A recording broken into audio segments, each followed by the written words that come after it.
Alors, le livre occupe une place un peu particulière en sciences de gestion, une place paradoxale. Quand on regarde dans les enjeux de carrière, on valorise surtout les articles de recherche académique, et pas du tout le livre. Donc finalement, on n'obtient pas de reconnaissance institutionnelle à l'université, notamment, si on écrit des livres. Par contre, lorsqu'on souhaite toucher un public large dans le monde socio-économique, auprès des entreprises, auprès des pouvoirs publics, le livre est incontournable. Donc le livre, a d'une certaine manière une place un peu paradoxale.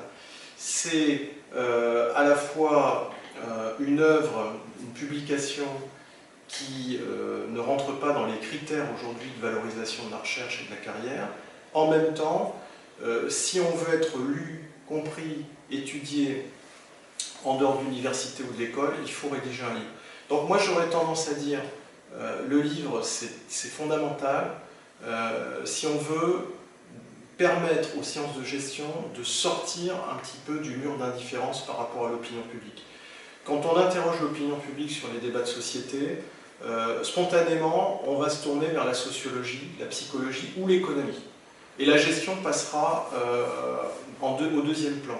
Je crois qu'à partir du moment où on sera en mesure d'avoir des chercheurs qui vont vulgariser leurs connaissances dans des livres, accessibles au plus grand nombre, la gestion va trouver ses lettres de noblesse par rapport à d'autres sciences humaines et sociales qui, pour le moment, occupent l'ensemble de l'espace médiatique. Je crois que c'est le meilleur service qu'on peut rendre aux sciences de gestion, c'est à un moment donné de se confronter à la rédaction d'un ouvrage et d'en diffuser le contenu le plus largement possible.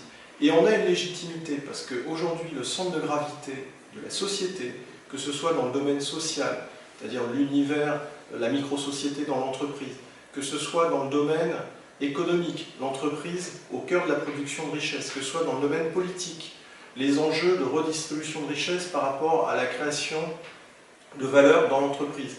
L'entreprise est au cœur de la société et le chercheur en sciences de gestion est au cœur des réflexions sur l'entreprise.